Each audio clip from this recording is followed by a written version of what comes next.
Hi there and welcome to the channel and what I believe is the most impressive book haul I've posted so far. But before coming on to that, there is one item of channel news I'd like to touch upon briefly. A few months ago I posted a buy me a coffee link on the channel homepage, more in hope than in expectation. Nothing happened until just a few weeks ago someone finally stepped forward and did the decent thing. So thank you, Richard Smith, for your donation. And should anyone else wish to emulate this unparalleled act of generosity, you'll find the link, as I say, on the channel homepage, but also in the description below. And these funds will be used to purchase specific books online rather than, as I typically do, rely on the random assortment found in the used bookstores of Taipei City. So it would really help to develop the channel. Okay, let's move on to the book haul itself.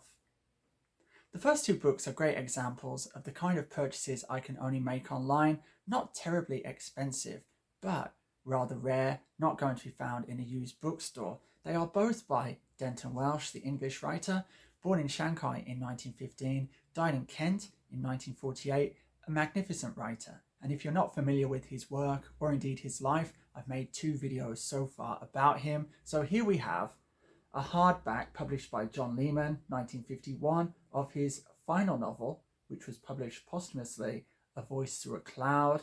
I actually wrote 1 chapter of my master's thesis about this novel. It's excellent.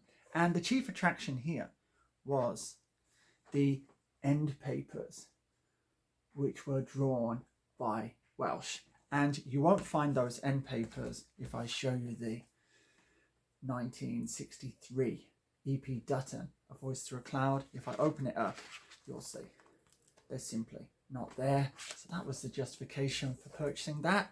Also the price, very reasonable. Then we have this extracts from Denton Welch. Again, no dust jacket. This is edited by Jocelyn Brooke, who also edited the first edition of Welch's journals. And here there are 2 reasons to purchase it. One, the end papers again. I'm not really sure what the term for this kind of illustration is. If it's on a building, I believe it's called a festoon. So I'll go with that. It's ex-library, as you can see. But the reason for purchasing this is it has an introduction by Jocelyn Brooke. And there's simply no other way to obtain that. And as one of my research interests for my PhD, I am trying to amass all of the scholarly writing about Welch. So that's why I purchased that. Now we can move on to the main attraction. These are new/used books. I don't know if that makes sense. They're in a used bookstore, but they're basically new. And there's a series of Everyman's Library hardbacks, and these all cost around $7 each. So prepare to be amazed. First up, Yaroslav Hasek, The Good Soldier Schreck. I don't know how we say the Schreck thing. I've actually read this previously in a Penguin paperback. It's more than 1,000 pages long. It's kind of plotless. It's basically a picaresque, and it's all about the good soldier, Schreck, who is trying to avoid taking part in the world war that is raging around him. It's very much an anarchist classic, and this edition preserves the wonderful illustrations. Yeah, you see them there? So magnificent, right? Yeah, I don't usually buy hardback books, but the price of these was just too good really to turn down. Next, Tolstoy, Anna Karenina or Karina. I'm not sure again how we pronounce it. You can see these are big reading projects if I wish to tackle them. I haven't actually read that many long books lately. The longest ones last year were the Walter Scott novels. How long is this? Oh, it's about 750 pages. So I've read some Tolstoy. I've read Resurrection and Master and Man, but they are much shorter. Then Rudyard Kipling, Collected Stories, one of my favorite writers again, just a master storyteller. Youngest winner of the Nobel Prize for Literature when they still gave it to great writers. And I've got all of his poetry somewhere else on the shelves. But what is it? The Maltese Cat. Never heard of that one. The Man Who Would Be King. I think everyone's familiar with that. Yeah, so Looking forward to reading that. Next up, oh, I should say before I pass over the Kipling, Puck of Pook's Hill is my favourite Kipling novel. I think it's a children's book. And there's also Captain's Courageous, which is simply magnificent. Okay, just mentioned those in passing. Next up, Thomas Mann, Dr. Faustus. I've read 3 novels by Thomas Mann so far. First, I read Mario and the Magician. That one is very short. Then The Holy Sinner. I did a review of that. Absolutely magnificent. It was so rich. It was a retelling of a medieval romance. Yeah, superb. The story of Gregorius. And then I read his Death in Venice, which was beautifully written, but the subject matter was extremely off-putting. Here we have Dr. Faustus. And I think there's another Thomas Mann one later, but next, another master, Edgar Allan Poe, The Complete Stories. It would be amazing if this had illustrations, but no, too much to ask for, really. What do we have here? The Telltale Heart. Yeah, the Goldberg. How to Write a Blackwood article. That's a funny title. He did write a very funny piece about furniture as well. I seem to recall The Murders in the Rue Morgue. A genius. Then another American genius. It is Herman Melville, The Complete Shorter Fiction. Of course, I've read Bartleby, but what other pieces do we have here? Hawthorne and His Mosses? The Encantadas, or Enchanted Isles. No, I'm not familiar with these. Benito Sereno. Okay. And Bartleby, The Scrivener. Superb. Then, more of these Everyman ones.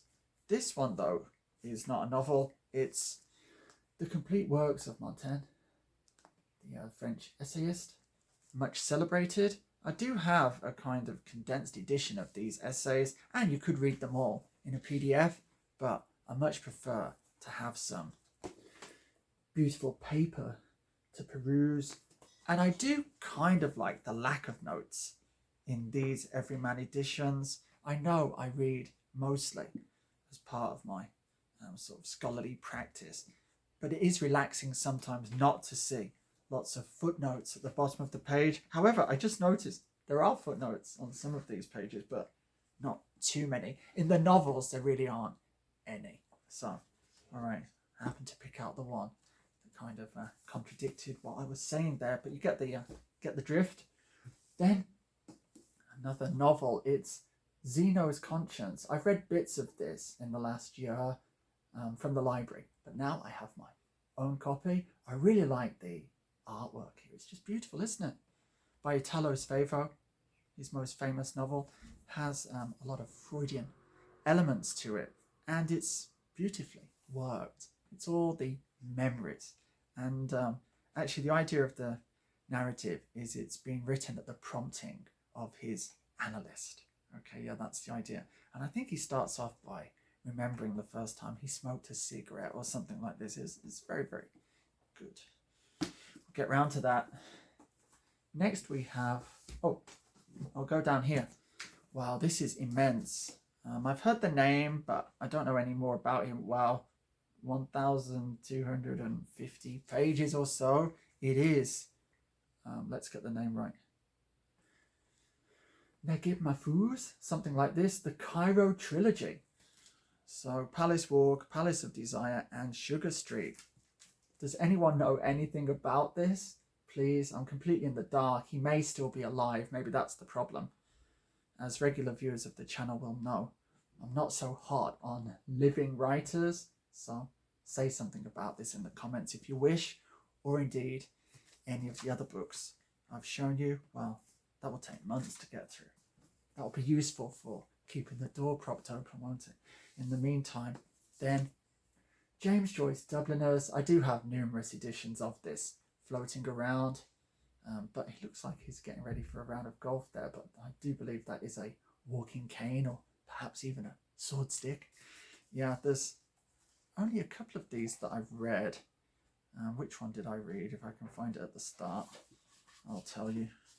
It was, oh yes, I think it's A Painful Case. Yeah, that was so desperately sad and beautifully put together.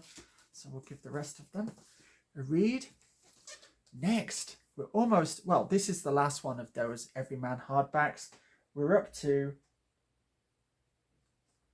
10, so this is number 11. It's another Thomas Mann novel, an absolute doorstop.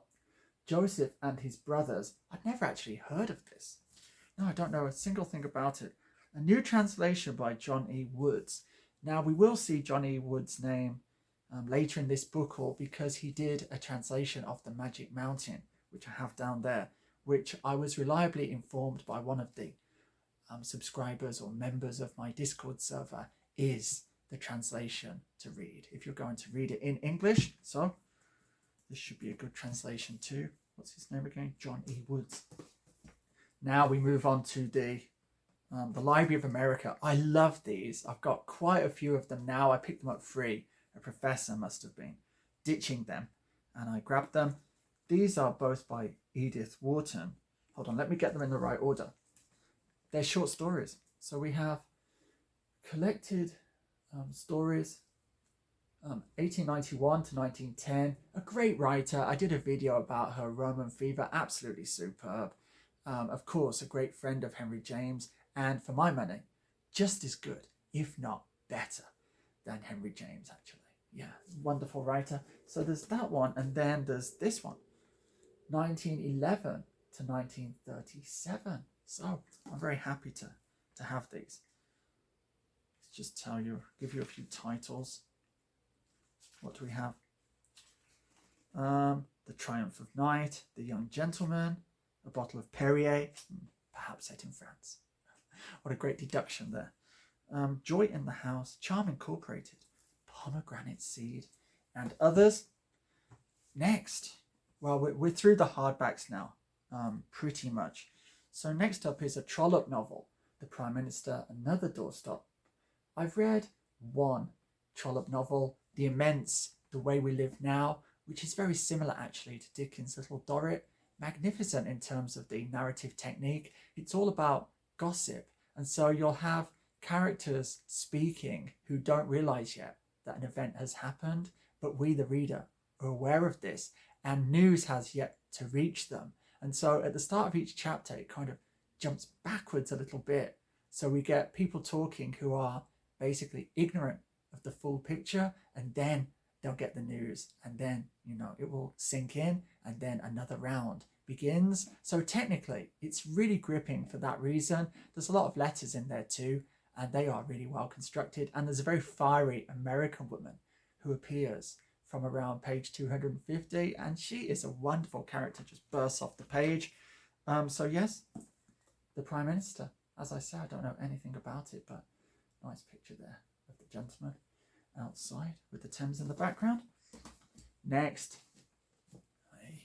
another copy of Ulysses. Okay, I have a few knocking around. I think this one may be the best one so far because it is the annotated student edition. So you get, I thought you had line numbers.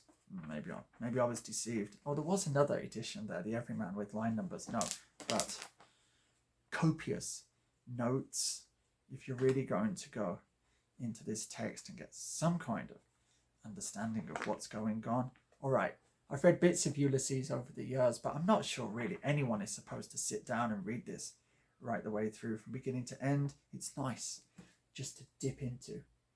Good caricature of Joyce there on the front. All right, next, another hardback. This was super cheap from the used bookstore, and it is Sir Walter Scott and History. Regular viewers of the channel will know I love Sir Walter Scott. I actually read 5 of his very large novels last year. He was the author I read most of in 2023. I can't really give full marks for the title here. Sir Walter Scott and History.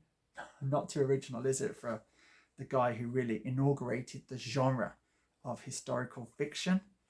But who's it by? I'll tell you. James Anderson. James Anderson, not James Anderton. James Anderson. So maybe titles wasn't his strong point. Then I found this for free at the department outside the student common room. I don't know how you say this name. Toybin? I think he's quite well known. Is he alive? That could be the problem. And it's called the Blackwater Lightship. And I did point out, actually, to my wife that I really didn't like the title of this. I find that the black and the light, black and white, black and light, yeah, with the W in water. So it's really setting it up to think of black and white rather than black and light. And then there are too many stresses, aren't there? The Blackwater Lightship. It's like dum dum dum dum, you know? So I didn't find the title very satisfactory.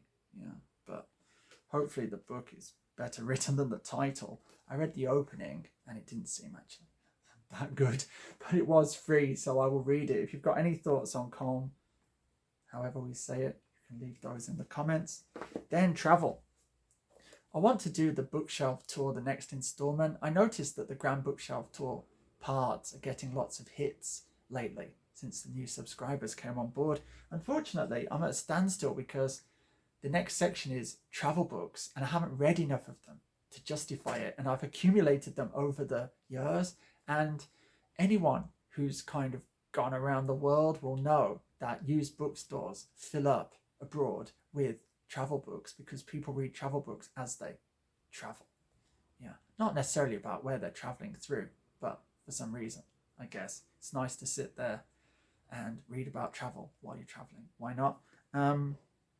So there's only a few that I've read. I need to read a few more to justify doing that section.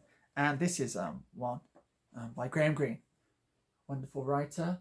I have his Ministry of Fear over there that I'm hoping to get to in February, and that is one of the two novels that came out of people working at the Ministry of Information during World War II, which is basically the Ministry of Propaganda. So in 1984, the other novel by Orwell, it became the Ministry of Truth, and in Greene it became the Ministry of Fear. So here we have, yeah, Journey Without Maps. I think he did another travel book, Travels with My Aunt, right? Yeah, Travels with My Aunt. Great writer. Next, Victor Hugo, and it's his Notre Dame of Paris. Yeah, I always think of this as the Hunchback of Notre Dame rather than Notre Dame of Paris. Maybe that was just the title of the Disney movie, and that's why I've been sort of misled over the years. It looks rather short for one of his novels. I hope it's not being abridged, but it doesn't say so. Okay, and yeah, quite a pleasing painting on the front. I don't have the glasses, so who's it by? I'll just say it's by the French school, so we're not really sure who painted that. Then, and this does have a wonderful painting on the front, Dostoevsky, Notes from Underground. I'm going to be reviewing Dostoevsky's Poor Folk and Other Tales very soon. I'm a great writer. Who painted this? Detail from a Self-Portrait by Ivan Kromsky, I think it is. Wow, that is a great painting, isn't it? It's so dramatic. Yeah, excellent. So, oh, it also features the double. Then another Trollope doorstop. He didn't really write anything else, did he? Although the warden is rather short. Yeah, Phineas Finn. I don't know what it's about. Oh my goodness, listen to this on the back of the Penguin, very racy. Hot-blooded, sexual, a middle-class Democrat. I haven't got the glasses. I was almost going to read that as dinosaur, a middle-class dinosaur. No, a middle-class Democrat with radical edges and an eye for the main chance. Okay, it sounds promising, doesn't it? It better be, because it's 700 pages long, so, you know, quite an investment. Oh, on the subject of investments, it's War and Peace by Tolstoy. Yeah, I'm not really going to read all of these in 2024. This book haul was, as you may gather, more of an investment, you know, in my future than stuff to go on the to be read pile. I can't really make a to be read pile out of these. If it topples over and, you know, hits me, could cause serious injury. How many pages for War and Peace? Oh dear, over 1,400, but that should be a magnificent experience. Very nice cover art there. And this is Modern Library, isn't it? I always get this wrong because they write it very small, but it is the Modern Library. I've got so many of their books now. They're really nicely made. Then this looks like Vantage. Yeah, a Vantage edition. As I say, The Magic Mountain, this one translated by John E. Woods. Wow, he must spend a lot of time in the office, must spend a lot of time indoors. He's translated, what was it? The Thomas Mann, that absolutely massive book there. And he's also translated this heavyweight, The Magic Mountain. Oh, great writer. I can't wait to get started with that. Then the last three are not fiction. They're non-fiction. And they're kind of cultural history by an American guy. And I first read his book, The Image, History of Pseudo Events, sometime in the noughties. And I really love his writing. And he must spend a lot of time in the library. It's incredible. It is Daniel J. Boorstin. I've really built him up. Does anyone else admire this writer as much as me? This one is called Cleopatra's Nose. And it's all about this idea that if things in history had been slightly different, then world history might have taken, a different, very different turn. So people say that if Cleopatra's nose had been a bit longer or a bit shorter, she wouldn't have been so attractive. And then, you'd get this different timeline that would all go down if there was a snub-nosed Cleopatra, although we wouldn't even have heard of her. So her snub nose would have be languishing in obscurity. But that is the idea. So he's just I guess he's just got some odds and ends that he worked into this book, because the amount of research he must have done, he's got so many funny anecdotes from history. But this one is more thematic, right? And it is the discoverers. Okay, so it's about all kinds of discoveries. And this complements his other one that I've been reading, The Creators. Yeah, and that is superb. Even just stuff that I wouldn't necessarily be so interested in, he can make it interesting. So he's got this history of concrete and the way concrete, which was perfected by the Romans, led to an entirely new conception of architecture based around space, rather than the Greek conception, which was all about kind of supporting, a roof. Yeah. So here, a history of man's search to know his world and himself. I guess the man part would probably be revised these days. What would it be? A history of, some pronouns in there, search to know the world and something or other. But you get the idea. And finally, another Daniel J. Boorstin book. It is The Americans, the national experience. And so, yeah, this one is just a kind of history of the settlement of America. So it's not the history of the continent before Columbus. It is all about that history, which has caused so many tears over the centuries and so much suffering, but also has been an amazing story of progress too, So goes into that complex history. And I guess, I've run out of things to show you. So as I said, I believe this is the most impressive book haul I've yet done for the channel. Please leave your thoughts on any of these works below. And also, it's broken record time. Please, please, please check out the link to the Discord server in the description. Come over and join us. We're now at 15 members, but there will always be room for more. So there we have it. All that remains is for me to bid you farewell in the customary fashion. So until the next time, be safe, be strong, and I shall see you anon. Nanu nanu.